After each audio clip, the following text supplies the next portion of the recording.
ನಾವುಗಳು ಹೇಳ್ತಾ ಇದ್ದ ಋಣ ವಿಮುಕ್ತಿಯನ್ನ ಶ್ರೀಕೃಷ್ಣ ರಹಸ್ಯವನ್ನ ಎಲ್ಲವನ್ನು ಹೇಳ್ತಾ ಇದ್ದೀವಿ. ಬಹಳ ಸಂತೋಷವಾಗಿರುತ್ತೆ ಕೆಲವರಿಗೆ. ದೋಷ ಅಂದಾಕ್ಷಣಕ್ಕೆ ಆ ದೋಷಗಳನ್ನು ಪರಿಹಾರ ಮಾಡತಕ್ಕಂಥ ವಿಧಾನಗಳು ಸಾಕಷ್ಟು ತಿಳ್ಕೋಬೇಕು ನೀವುಗಳು.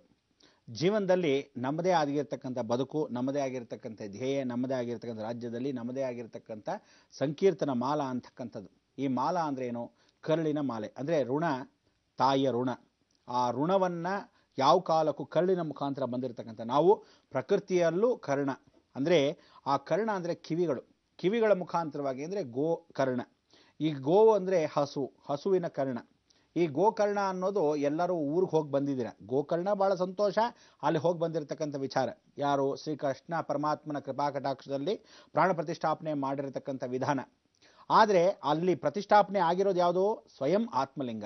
ಈ ಆತ್ಮಲಿಂಗ ಭೂಮಿಗೆ ಸ್ಪರ್ಶವಾಯ್ತಾ? ಹೌದು. ಯಾರ ಮುಖಾಂತರ ಸ್ಪರ್ಶವಾಯಿತು? ಆತ್ಮಲಿಂಗವನ್ನ ರಾವಣ ಸ್ವತಃ ತಗೊಂಡ್ಬರ್ತಾ ಇದ್ದಾಗ ಭೂ ಸ್ಪರ್ಶವಾಯಿತು. ಹೇಗೆ ಸ್ಪರ್ಶವಾಯಿತು? ನೀನು ಎತ್ಕೊಂಡು ಹೋಗೋಕೆ ಮೊದಲು ಸಂಧ್ಯಾವಂದನೆ ಮಾಡಬೇಕಾಗಿತ್ತು. ಸಂಧ್ಯಾವಂದನೆ ಧರ್ಮ, ಧರ್ಮೋ ರಕ್ಷತೆ ರಕ್ಷಿತ. ಆ ಧರ್ಮ ಮಾಡಿದ್ದಕ್ಕೆ ಸಂಧ್ಯಾವಂದನೆ ಹೋಗೋಕೆ ಸಮಯಕ್ಕೆ ಏನಾಯಿತು? ಸಾಯಂಕಾಲದಲ್ಲಿ ಅವನಿಗಿದ್ದಿದ್ದೇ ಸಮಯ ಬಹಳ ಕಮ್ಮಿ, 10 ನಿಮಿಷಗಳ ಕಾಲ. ಈ 10 ನಿಮಿಷಗಳ ಕಾಲದೊಳಗೆ ಯಾವುದೋ ಒಬ್ಬ ಹಸು ಮೇಯಿಸ್ಕೊಂಡು ಹೋಗ್ತಾ ಇದ್ದ ಪುಟ್ಟ ಬಾಲಕನು ವಿಶೇಷವಾಗಿ ಬಂದು ನೀನು ಇಟ್ಕೊಳ್ಳೆ ಅಂದರೆ ಬಾರ ಆಗಲ್ಲ ನನ್ನ ಕೈಲಿ ಅಂತಾನೆ. ಆ ಬಾರ ಆಗದೇ ಇದ್ದ ಪಕ್ಷದಲ್ಲಿ ಬೇಗ ಬಂದ್ಬಿಡ್ತೀನಿ ಸಂಧ್ಯಾವಂದನೆ ಮಾಡಿ ಅಂತಾನೆ ರಾವಣ. ಹೌದಾ, ಬಹಳ ಸಂತೋಷ, ಆದರೆ ನಾನು ಕೂಗೋಷ್ಟರಲ್ಲಿ ನೀ ಬಂದ್ಬಿಡ್ಬೇಕು, 3 ಸಲ ಕೂಗ್ತೀನಿ, ಇಲ್ಲದ್ರೆ ಕೆಳಗೆ ಇಟ್ಬಿಡ್ತೀನಿ ಅಂತ. ಕೆಳಗಡೆ ಯಾವ ಕಾಲಕ್ಕೂ ಇಡಬೇಡ ಅಂತ ರಾವಣ ಹೇಳಿದ್ರೆ, ಆದರೂ ಕೇಳದೆ ಇರ್ತಕ್ಕಂಥ ಬಾಲಕ ಭಾರವಾಗಿದ್ದರಿಂದ ಅವನೇನು ಮಾಡ್ತಾನೆ? ರಾವಣ ಅಂತಾನೆ. 2ನೇ ಸಲಿ ರಾವಣ ಅಂತಾನೆ. 3ನೇ ಸಲಿ ರಾವಣ ಇಟ್ಟೇ ಬಿಟ್ಟೆ ಅಂತ ಇಟ್ಟೇ ಬಿಟ್ಟು ಪ್ರತ್ಯಕ್ಷವಾಗಿದ್ದವನು ಪರೋಕ್ಷವಾಗಿ ಮಾಯವಾಗ್ತಾನೆ. ಆ ಮಾಯವಾದವನು ಇನ್ಯಾರೂ ಅಲ್ಲ, ಸಾಕ್ಷಾತ್ ಮಹಾಗಣಪತಿ. ಅಂದ್ರೆ ಮುಕ್ತಿಯನ್ನು ಕೊಡ್ತಕ್ಕಂಥ ಮಹಾಗಣಪತಿ ಗೋವನ್ನ ಮಾಡಿಕೊಂಡು ರಾವಣ ಅಕಸ್ಮಾತ್ ಭೂಸ್ಪರ್ಶ ಮಾಡಕ್ಕೆ ಎಲ್ಲಿ ಕೈಲಾಸದಿಂದ ತಂದಿರತಕ್ಕಂಥ ಆತ್ಮಲಿಂಗವನ್ನ ಎಲ್ಲಾದರೂ ಶ್ರೀಲಂಕಾಗೆ ಎತ್ಕೊಂಡು ಹೋಗ್ಬಿಟ್ರೆ ಅಂತ ಹೇಳಿ ಅದು ನಮ್ಮ ಭಾರತದಲ್ಲೇ ಇರಲಿ ಅಂತ ನಾಲಿಗೆಯ ಮಧ್ಯಭಾಗ ಎಲ್ಲಿ? ಇದೇ ದಕ್ಷಿಣದಲ್ಲಿ. ಅದಕ್ಕೋಸ್ಕರ ನಾಲಿಗೆಯ ಮಧ್ಯಭಾಗದಲ್ಲಿ ಗೋಕರ್ಣ ಅಂದ್ರೆ ಹಸುವಿನ ಗೋ ಆಕಾರದಲ್ಲಿರ್ತಕ್ಕಂಥ ಕರ್ಣ ಅಂದ್ರೆ ಕಿವಿಯ ಮಧ್ಯಭಾಗದಲ್ಲಿ ಆ ರಂಧ್ರವಾಗಿರ್ತಕ್ಕಂಥ ಜಗನ್ಮಾತೆಯ ಕೃಪಾಕಟಾಕ್ಷ ತಾನು ದಕ್ಷಿಣಕ್ಕೆ ಬಂದು ಕೂತ್ಕೊಂತಾನೆ. ಇದೇ ಪರಮೇಶ್ವರ ಕೈಲಾಸದಿಂದ. ಅಂದ್ರೆ ಆತ್ಮಲಿಂಗ ಆವತ್ತು ಏನು ರಾವಣ ತಂದಿದ್ದ ತ್ರೇತಾಯುಗದಲ್ಲಿ, ಕಲಿಯುಗದ ನಂತರ ವಿಶೇಷವಾಗಿ ಈ ಕಲಿಯುಗದ ಅಂತ್ಯದಲ್ಲಿ ಅವನು ಬಂದು ಸ್ವತಃ ಚಾಮುಂಡೇಶ್ವರಿ ಸಾನ್ನಿಧ್ಯವನ್ನು ಸೇರ್ತಾನೆ ಇದೇ ಮೈಸೂರು ಡಿಸ್ಟ್ರಿಕ್ಟ್ ಅಲ್ಲಿ. ಹೌದಾ? ಇಷ್ಟು ಸತ್ಯವಾಗಿರ್ತಕ್ಕಂಥ ವಿಚಾರ, ಎಷ್ಟೋ ಜನಕ್ಕೆ ಆಶ್ಚರ್ಯವಾಗಿರ್ತಕ್ಕಂಥ ವಿಚಾರ, ಎಷ್ಟೋ ಜನಕ್ಕೆ ಇರ್ಬೋದೇನೋ ಅಂತ ಗೋಚರವಾಗದೇ ಇರತಕ್ಕಂಥ ವಿಚಾರ, ಎಷ್ಟೋ ಜನಕ್ಕೆ ಇಲ್ಲ ರೀ ಅದೆಲ್ಲ ಸುಳ್ಳು, ಎಲ್ಲ ವಿಜ್ಞಾನ ರೂಪದಲ್ಲಿ ಎಲ್ಲವೂ ಇರುತ್ತಂತೆ ಅನ್ನೋ ದುರಹಂಕಾರದ ಒಂದಷ್ಟು ಜನನೂ ಇದ್ದಾರೆ. ಆದರೆ ಇವರಿಗೆ ಸಾಕ್ಷಿ ರೂಪ ಜೀವಂತವಾಗಿ ಬಂದಾಗದಾನೆ, ಅನುಭವ ಆದಾಗದಾನೆ ಗೊತ್ತಾಗೋದು. ಈ ಅನುಭವ ನಾನು 6 ತಿಂಗಳ ಮೊದಲು ಹೇಳಿದಾಗ ಆಸ್ಟ್ರೇಲಿಯಾ ಮುಳುಗುತ್ತೆ, ಹುಷಾರು ಅಂದಾಗ ಯಾವ ಕಾಲಕ್ಕೂ ಯಾರೂ ಕೇಳಿಲ್ಲ. ಅಲ್ಲಿಂದ ಪ್ರಕೃತಿ ಲಯವು ಶುರುವಾಗತ್ತೆ ಅಂದ್ರೆ ಈಗ ಮುಳುಗಿದೆ, ಲಯವು ಶುರು ಆಗೋಗಿದೆ. ಆಗೋಗೋದ್ರಿಂದ ಲಯಕರ್ತನ ಆಗಿರ್ತಕ್ಕಂಥ ಪರಮೇಶ್ವರನೇ ಭೂಮಿಗೆ ಬರಬೇಡ್ವೆ? ಬಂದೇ ಬರ್ತಾ ಇದ್ದಾನೆ. ಈ ವಿಶೇಷವಾಗಿರ್ತಕ್ಕಂಥ ಸಂಕೀರ್ತನ ಮಾಲ. ಆ ಮಾಲ ಅನ್ನೋದೇನು ಅಂದ್ರೆ ಪ್ರತಿಯೊಬ್ಬ ತಾಯಿ ಅಂದ್ರೆ ಭೂಮಿಗೆ ತಾಯಿ ಆಗಿರ್ತಕ್ಕಂಥವಳು ಭೂದೇವಿ. ಆ ಭೂದೇವಿಗೂ ನಮಗೆ ಇರ್ತಕ್ಕಂಥ ಒಡನಾಟ ಅಂದ್ರೆ ತಾಯಿಗೆ ಮಗುಗೆ ಏನು ವ್ಯತ್ಯಾಸ? ಮಧ್ಯದಲ್ಲಿ ಬರತಕ್ಕಂಥ ಬರೀ ಕರಳು. ಆ ಕರಳು ಅಂದ್ರೆ 2 face of a single coin. 2 ಜೀವಗಳು ಒಂದೇ ಆತ್ಮವಾಗಿರ್ತಕ್ಕಂಥದ್ದು. ಹಾಗೆ ನಾವು ಭೂಮಿಯಲ್ಲಿ ಹುಟ್ಟಿರ್ತಕ್ಕಂಥವ್ರು ಸಾಯೋದು ಖಚಿತ. ಆದರೆ ಯಾರ ಋಣ ಜಾಸ್ತಿ ಇರುತ್ತೆ ಅಂದ್ರೆ ಇಲ್ಲೇ ಇರ್ತೀವಿ. ಎಷ್ಟೋ ಜನ ಋಣ ತೀರ್ ಹೋಗತ್ತಾ, ಅಥವಾ ಇನ್ನೂ ತೀರ್ತಾ ಹೋಗತ್ತಾ, ಅಥವಾ ಇನ್ನೂ ತೀರಕ್ಕೆ ಸಮಯ ಇದೆಯಾ, ಇದೆಲ್ಲ ಗೊತ್ತಿಲ್ಲ. ಆ ನಿಗೂಢವಾಗಿರ್ತಕ್ಕಂಥ ಗೊತ್ತಿಲ್ಲದೆ ಇರತಕ್ಕಂಥ ಆ ಕಾಲಕ್ಕೆ ನಾವು ದೀಪಾರಾಧನೆ ಅಂತ ಮಾಡ್ತಕ್ಕಂಥ ಈ ಒಂದು ಕೃಷ್ಣದ ರಹಸ್ಯದಲ್ಲಿ ಪಾಂಡವರು ಬಂದಿರೋ ಕ್ಷೇತ್ರಗಳನ್ನ ತಮಗೆಲ್ಲರಿಗೂ ದರ್ಶನವನ್ನೂ ಮಾಡಿಸ್ತಾ ಹೋಗ್ತಾ, ಸಾಕ್ಷಿ ರೂಪವಾಗಿ ಜೀವಂತ ಸಾಕ್ಷಿಯನ್ನು ಕೆಲವೆಂದು ತೋರಿಸ್ತಾ, ಮಹಾಬಲಿಪುರದಲ್ಲಿರ್ತಕ್ಕಂಥ ವ್ಯತ್ಯಾಸಗಳನ್ನು ಹೇಳ್ತಾ, ಎಲ್ಲೆಲ್ಲಿ ಬಂದು ಹೋಗಿದ್ರು ಈ ಪಾಂಡವರು ಅಂತ ಆ ಸ್ಥಳವನ್ನು ನೋಡುತ್ತಾ, ಈ ಕೃಷ್ಣ ಪರಮಾತ್ಮನಿಗೆ ಜ್ಞಾಪಕ ಶಕ್ತಿ ಬಂದೇ ಬರುತ್ತೆ, ಗಾಂಧಾರಿ ಹಾಕಿರ್ತಕ್ಕಂಥ ಶಾಪ ವಿಮೋಚನೆಗೊಳ್ತಾ, ಇದನ್ನೆಲ್ಲ ಇಷ್ಟು ಸಲಿ ನಾನು ಪ್ರತ್ಯಕ್ಷವಾಗಿ ಹೇಳ್ತಾನೇ ಇದ್ರೂ ಸಹ ಗಮನವಿಲ್ಲದೆ ಇರತಕ್ಕಂಥ ಸಾಕಷ್ಟು ಜನಕ್ಕೆ ಇದು ಗಮನವಿಟ್ಟು ಕೇಳ್ತಕ್ಕಂಥ ವಿಧಾನ. ನಾಳೆ ದಿವಸ ಜ್ಞಾಪಕಾರ್ಥವಾಗಿ ದೀಪವನ್ನು ಹಚ್ಚೋ ಸಮಯ ಬಂದ್ಬಿಡ್ತು. ಆ ದೀಪವನ್ನು ಹಚ್ಚೋಕ್ಕೆ ಮುಹೂರ್ತ ಬಂದ್ಬಿಡುತ್ತೆ.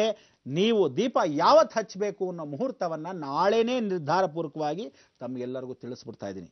ಆದರೆ ಎಲ್ಲರೂ ನಿಜವಾಗ್ಲೂ ಆ ಮುಹೂರ್ತದಲ್ಲಿ ಅಂದರೆ ಫಾರ್ ಎಕ್ಸಾಂಪಲ್ ನಿಮಗೆ ಹೇಳ್ತಾ ಇದ್ದೀನಿ ಕೇಳಿ, ಬೆಳಗ್ಗೆ 6 ಗಂಟೆಯಿಂದ 6:15 ಒಳಗೆ ಅಂದರೆ 6ರಿಂದ 6:15 ಒಳಗೇನೇ ಹಚ್ಚಬೇಕು. ಅಷ್ಟು ಜನ 6 ಗಂಟೆಗೆ ನಡ್ಕೊಂಡು ಹೋಗಕ್ಕೆ ಶುರು ಮಾಡಿ 6:15 ಮೇಲೆ ಹಚ್ಚಿದ್ರೆ ಪ್ರಯೋಜನ ಇಲ್ಲ.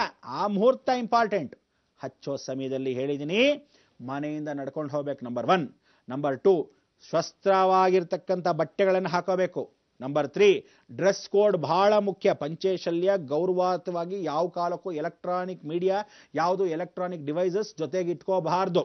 ಜೀವಂತವಾಗಿರ್ತಕ್ಕಂಥವ್ರು ಬರೀ ಕಾಲ್ನಡಿಗೆಯಲ್ಲಿ ಹೋಗಬೇಕು. ನೀವು ಕಾರಲ್ಲಿ ಹೋದ್ರೂ ಬರೀ ಕಾಲಲ್ಲೇ ಹೋಗಬೇಕು. ಸ್ನಾನ, ಪೂಜೆ, ಪುನಸ್ಕಾರಗಳು ಈ ಮುಹೂರ್ತ ನಾನು ಅಕಸ್ಮಾತ್ ನಾಳೆ ಹೇಳಿಬಿಟ್ರೆ, ಯಾವತ್ತು ಮುಹೂರ್ತ ಇದೆಯೋ ಅಲ್ಲಿಂದ 16 ದಿವಸಗಳ ಕಾಲ ದಯವಿಟ್ಟು ಎಲ್ಲರೂ ಮಾಂಸಾಹಾರಗಳನ್ನು ತ್ಯಾಗ ಮಾಡಿರಬೇಕು. ಎಲ್ಲರೂ ಗಮನ ಇಟ್ಟು ಕೇಳಬೇಕು. ಮಾಂಸಾಹಾರಗಳನ್ನ ಪೂರ್ತಿಯಾಗಿ ತ್ಯಾಗ ಮಾಡಬೇಕು. ಅಮ್ಮನ್ ತಿಂದ್ರೆ ಇದ್ರೆ ಪರವಾಗಿಲ್ಲ, ಮಗುನ್ ತಿಂದ್ರೆ ಅಂತ ಕೋಳಿ ಮುಟ್ಟೆ ತಿಂದ್ರೆ ಪ್ರಯೋಜನ ಅಂತಕ್ಕಂಥ ವಿಚಾರ ಬಿಟ್ಬಿಡಿ. ಈ ದುರಹಂಕಾರಗಳು, ಅಹಂಭಾವಗಳನ್ನು ಬಿಟ್ಟು ನಿಜವಾದ ಭಕ್ತಿಯಿಂದ ಜೀವಂತವಾಗಿರ್ತಕ್ಕಂಥ ನಮ್ಮ ದೇಹ, ಆತ್ಮವಾಗಿರ್ತಕ್ಕಂಥ ಸ್ಥೈರ್ಯ ಎರಡೂ ಇಟ್ಕೊಂಡು ಆ ಭಗವತಿಯನ್ನ ಪ್ರಾರ್ಥನೆ ಮಾಡ್ಕೋಬೇಕು. ಓಂ ನಮಃ ಶಿವಾಯ, ಓಂ ನಮೋ ನಾರಾಯಣವನ್ನ ಹೇಳ್ತಾ ಆ ದೀಪವನ್ನು ಹಚ್ಚೋ ಸಮಯಕ್ಕೆ, ಆ ಮುಹೂರ್ತದಲ್ಲಿ ಸಂದಿಗ್ಧ ಕಾಲ ಬರ್ತಕ್ಕಂಥ ಮುಹೂರ್ತ ಸಮಯ ಕರೆಕ್ಟಾಗಿ ದೀಪಗಳನ್ನು ಹಚ್ಚಿಬಿಟ್ಟು ಇದನ್ನ ಪ್ರಾರ್ಥನೆ ಶುರು ಮಾಡಬೇಕು. ಈ ಶುರು ಮಾಡತಕ್ಕಂಥ ದೀಪಾರತಿಯನ್ನ ನೀವು ಅಕಸ್ಮಾತ್ ಆಕಾಶದಲ್ಲಿ ಜಗನ್ಮಾತೆಯ ನಾಲಿಗೆ ಕಂಡರೆ ಖಂಡಿತವಾಗ್ಲೂ ನಮಗೆಲ್ಲರನ್ನೂ ಉಳಿಸ್ತಾಳೆ. ಯಾವುದೇ ಕಾರಣಕ್ಕೂ ಲಯಗಳನ್ನು ಮಾಡದೇ ಇದ್ದ ಹಾಗೆ ಪ್ರಕೃತಿಯನ್ನು ಸಂರಕ್ಷಣೆ ಮಾಡ್ತಾಳೆ ಅಂತ. ಸ್ವಲ್ಪ ಮಟ್ಟಿಗಾದರೂ ಏನಾದರೂ ಲೋಪದೋಷವಾಯಿತು ಅಂದರೆ ನಾವುಗಳು ಹೊಣೆಯಲ್ಲ, ಪ್ರಯತ್ನ ಮಾತ್ರ ನಮ್ಮದು ಅಂತ ಹಿಮಾಲಯದಿಂದ ಬಂದಿರತಕ್ಕಂಥ ಋಷಿಮುನಿಗಳು ಎಲ್ಲರೂ ಮೀಟಿಂಗ್ ಮಾಡಿ, ಎಲ್ಲರೂ ಸಭೆಯನ್ನು ಸೇರಿ ಅಷ್ಟೂ ಜನ ಎಲ್ಲ ನಿರ್ಧಾರ ಮಾಡಿರ್ತಕ್ಕಂಥ ಆ ಮುಹೂರ್ತವನ್ನು ಸಾಕ್ಷಾತ್ ಕೈಲಾಸ ಪರಮೇಶ್ವರನಾಗಿರ್ತಕ್ಕಂಥ ಮುಖಾಂತರವೇ ಅವರಿಗೆಲ್ಲರ ಗೋಚರವಾಗಿರ್ತಕ್ಕಂಥ ವಾಕ್ಯವನ್ನು ನಿಮಗೆ ಹೇಳ್ತಾ ಇರೋದು. ಇದು ಯಾವ ಮಾಧ್ಯಮದಲ್ಲೂ ಎಲ್ಲೂ ಹೇಳದೇ ಇರತಕ್ಕಂಥದ್ದು.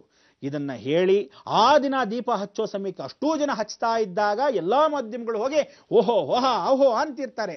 ಆದರೆ ಇದನ್ನು ಮೊಟ್ಟ ಮೊದಲ ಬಾರಿಗೆ ನಮ್ಮ ಜಿ ಕನ್ನಡ ವಾಹಿನಿಯಲ್ಲಿ ಮಾತ್ರ ಪ್ರಕಾರಪೂರ್ವಕವಾಗಿ ಹೇಳ್ತಾ ಇದ್ದೀನಿ. ಆ ಮುಹೂರ್ತದಲ್ಲಿ ಹಚ್ಚಿದಾಗ ಆಕಾಶವನ್ನು ನೋಡದೆ ನಾವು ಯಾವ ಕಾಲಕ್ಕೂ ದೀಪವನ್ನು ನೋಡಿದಾಗ ಅಗೋಚರವಾಗಿದ್ದರೆ ಖಂಡಿತ ಪ್ರಕೃತಿಯ ಲಯ ಗ್ಯಾರಂಟಿ. ಆದ್ರಿಂದ ನೀವೆಲ್ಲರೂ ಸಿದ್ಧವಾಗಿರಬೇಕು. ಆ ದೀಪವನ್ನು ಹಚ್ಚಕ್ಕೆ ಗಂಭೀರತೆ ಕಲ್ತ್ಕೋಬೇಕು. ಡ್ರೆಸ್ ಕೋಡ್ ಬಹಳ ಮುಖ್ಯ. ನಡ್ಕೊಂಡು ಹೋಗಬೇಕಾದ್ರೆ ವಾಚು, ಉಂಗುರ ಯಾವುದೇ ಕಾರಣಕ್ಕೂ ಏನೂ ಹಾಕೋಬಾರ್ದು. ಮೊಬೈಲ್ ಗಿಬೈಲೆಲ್ಲ ಮನೇಲಿ ಬಿಸಾಕಬೇಕು. ಕಾಲಲ್ಲಿ ಪಾದರಕ್ಷಣೆಗಳು ಇರಬಾರ್ದು. ಸಾಕ್ಷಾತ್ ನಾವೆಲ್ಲ ಕೈಲಾಸಕ್ಕೆ ಹೋಗಿ ದೇವರ ಹತ್ರ, ಪರಮೇಶ್ವರನ ಹತ್ರ, ಆ ಕಾಲದಲ್ಲಿ ದೇವತೆಗಳು ಏನು ಪರಮೇಶ್ವರನ ಹತ್ರ ಪರಮಾತ್ಮ ನೀನೊಬ್ಬನೇ ಕಾಪಾಡಕ್ಕಿರಕಯ್ಯ ದೇವರೇ ಅಂತ ನಾವು ಏನು ಕೇಳ್ಕೊತಾ ಇದ್ದೀವಿ, ಹಾಗೆ ನಾವು ಪ್ರತಿಯೊಬ್ಬ ಜನನು ಸಾಧಾರಣ ಹೋಗಿ ನಿಮ್ಮ ಇಷ್ಟ ದೇವತೆ, ನಿಮ್ಮ ಕುಲದೇವತೆ, ನಿಮ್ಮ ಗ್ರಾಮ ದೇವತೆಗಳಲ್ಲಿ ಯಾಚನೆ ಮಾಡಬೇಕು. ಆ ಯಾಚನೆ ಹೇಗಿರಬೇಕು ಅಂದರೆ, ಅಬ್ಬಾ ದೇವಿ ನಿನ್ನ ಬಿಟ್ಟರೆ ಇನ್ನು ಯಾರ ಕಾಲಕ್ಕೂ ಆಗೋದಿಲ್ಲ, ನೀನೇ ಸಂರಕ್ಷಣೆ ಮಾಡಬೇಕು ಅಂತ ಆ ದುರ್ಗಾನ ಆ ಕಾಲದಲ್ಲಿ ಮಹಿಷಾಸುರ ಮರ್ದನನ ಹೇಗೆ ಅವಳು ಸಂಹಾರ ಮಾಡೋ ಸಮಯಕ್ಕೆ ಎಲ್ಲ ದೇವತೆಗಳು ಅವರ ಅಟ್ಟಹಾಸದಿಂದ ಮೆರೀತಾ ಇದ್ದ ರಾಕ್ಷಸರು ಇದನ್ನು ಕಾಪಾಡಬೇಕಾದ ನಿನ್ನ ಧರ್ಮ ಅಂತ ಕೇಳ್ಕೊಂಡಾಗ ಗೊತ್ತಾಗತ್ತೆ, ಇಡೀ ಜಗತ್ತು ನೋಡುತ್ತೆ ಎಷ್ಟು ಅಲ್ಲೋಲ ಕಲ್ಲೋಲವಾಗತ್ತೆ ಅಂದರೆ ಇದೇ ವಿಧಾನಸೌಧದಲ್ಲಿ ಒಂದು ವಿಶೇಷವಾಗಿರ್ತಕ್ಕಂಥ ರಕ್ತಪಾತವೂ ಆಗತ್ತೆ. ಇದು ಬರೆದಿಟ್ಕೊಳ್ತಕ್ಕಂಥ ಇತಿಹಾಸ.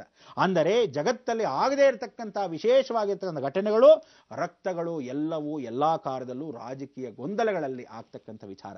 ಆದ್ರಿಂದ ನೀವುಗಳು ಸಂರಕ್ಷಣೆ ಅನ್ನೋದು ಯಾರ ಕೈಯಲ್ಲೂ ಏನೂ ಸಾಧ್ಯವೇ ಆಗದೆ ಇರೋದು ಬರೀ ಭಗವತಿ ಕೈಯಲ್ಲಿ ಮಾತ್ರ ಸಾಧ್ಯ. ಅದಕ್ಕೆ ನಿಮಗೆ ಆ ದೀಪಾರಾಧನೆಯನ್ನ ನಾಳೆ ದಿವಸ ಮುಹೂರ್ತ ಕೊಡ್ತಾ ಇದ್ದೀನಿ. ಪ್ರತಿಯೊಬ್ಬನೂ ಆ ಕಾರ್ಯಕ್ರಮವನ್ನು ನೋಡಿ ಅವತ್ತಿನಿಂದ 16 ದಿವಸಗಳ ಕಾಲ ದೀಪಾರಾಧನೆ ಒಳಗೆ ಮಾಂಸಾಹಾರವನ್ನು ತ್ಯಾಗ ಮಾಡಿ ನಾವುಗಳು ಈ ಕಾರ್ಯಕ್ರಮದಲ್ಲಿ ದೀಪಗಳನ್ನು ಹಚ್ಚಬೇಕಾದ ಧರ್ಮ. ಎಷ್ಟು ಜನಕ್ಕೆ ನಾವುಗಳು ಎಷ್ಟು ಜಿಲ್ಲೆಗಳಿಗೆ ಬಂದಿದ್ದೀವಿ, ಎಷ್ಟು ತಾಲೂಕುಗಳು ಹೋಗಿದ್ದೀವಿ, ಎಷ್ಟು ಜನಕ್ಕೆ ಆಗಿದೆ, ಎಷ್ಟು ಜನಕ್ಕೆ ಆಗಲಿಲ್ಲ, ಸಮಯಗಳು ಇರಲಿಲ್ಲ. ಆದ್ದರಿಂದ ನೀವುಗಳೆಲ್ಲರೂ ಪ್ರತಿಯೊಬ್ಬರಿಗೂ ತಿಳಿಸ್ಬಿಡಿ. ಎಲ್ಲರಿಗೂ SMS ಗಳ ಮುಖಾಂತರವಾಗಲೂ ನಾನೂ ತಿಳಿಸ್ತಾ ಬರ್ತೀನಿ. ಹೇಗೇಗಾಗತ್ತೋ ಆ ಮಾಧ್ಯಮದಲ್ಲೂ ಹಾಕ್ತಾ ಹೋಗ್ತೀವಿ. ಮುಹೂರ್ತಗಳನ್ನ ಪ್ರತಿದಿನ ಆ ರೋಲಿಂಗ್ ಸ್ಕ್ಯಾನಲ್ಲಿ ಹಾಕ್ತಾ ಇರ್ತೀವಿ. ಯೋಚನೆ ಮಾಡಬೇಡಿ, ಪ್ರತಿಯೊಬ್ಬರು ದೀಪವನ್ನು ಹಚ್ಚಿ ಭಗವಂತ ಕೃಪಾ ಕಟಾಕ್ಷಕ್ಕೆ ಪಾತ್ರವಾಗೋಣ.